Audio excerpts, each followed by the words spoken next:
Nicolas Tarnot, bonjour. Bonjour. Vous êtes un expert indépendant du marché immobilier. On inaugure une nouvelle chronique avec vous sur Décideur TV, consacrée bien sûr au marché de l'immobilier.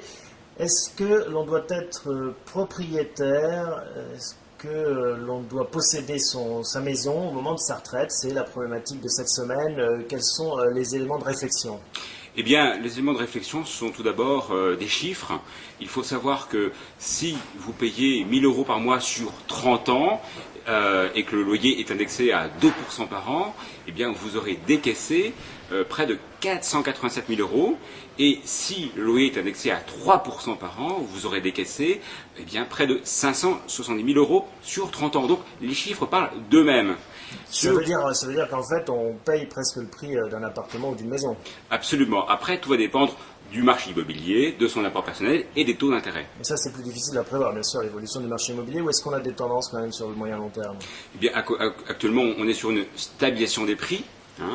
Les taux d'intérêt ont bien augmenté, donc il faut faire jouer la concurrence si on souhaite eh bien, financer sa résidence principale avec un crédit immobilier. Mais parce qu'en effet, c'est ça la question du timing. Quand est-ce que je rentre dans ce marché? Est-ce que parfois, et notamment dans des périodes de ralentissement, comme c'est le cas actuellement, on peut se dire, en attendant 1 an ou 2, j'aurai peut-être un meilleur prix? Il faut d'abord, je crois, faire eh bien, les avantages et les inconvénients. Si je suis locataire actuellement, eh bien, est-ce que mon loyer, quelque part, je le paye trop cher ou quelque part, il est intéressant? Si j'ai un loyer intéressant, on peut très bien se constituer une épargne à côté, donc réaliser un investissement locatif et bénéficier de l'effet de levier. Et donc, le moment venu, eh bien, on aura un apport personnel pour financer sa résidence principale. Alors, on vient à cette question de la retraite. Il faut savoir que le montant, souvent, de la pension n'a plus rien à voir avec le dernier salaire. Donc ça, c'est une dimension aussi à prendre en compte quand on se pose cette question de savoir acheter ou louer.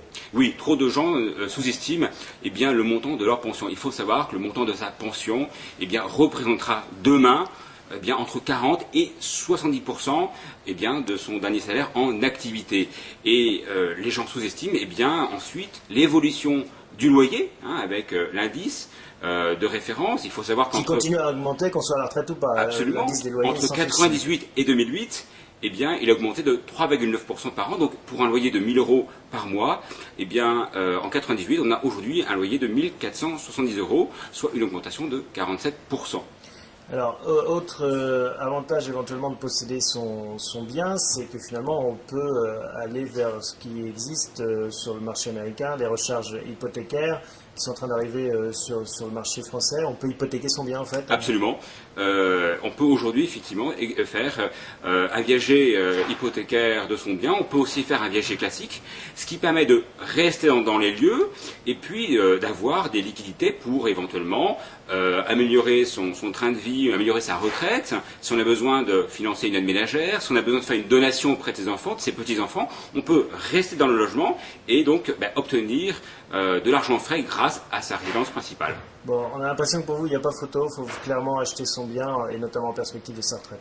Oui, acheter son bien parce que, eh bien, il faut savoir que l'inflation est l'ami du propriétaire et l'ennemi du locataire sur le long terme, mais pas acheter à n'importe quel prix, c'est-à-dire il faut savoir faire jouer la concurrence, prendre son temps et, eh bien, afin de ne pas regretter telle ou telle acquisition. Dernière question sur l'état du marché actuellement en 2008. Bon, on parle de ralentissement un peu partout.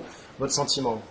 Bien, mon sentiment, c'est qu'effectivement, on va vers une stabilisation des prix, on va vers une baisse des prix aussi. Des baisses des prix pour des biens de très mauvaise qualité. On va retrouver eh bien, un delta entre des logements résidentiels et d'autres qui le sont moins. Autrement dit, on va retrouver une vraie différence entre le 5e étage traversant ensoleillé avec ascenseur, du rez-de-chaussée sombre donnant sur une cour. Merci Nicolas Tarnot, à bientôt. Merci, à bientôt.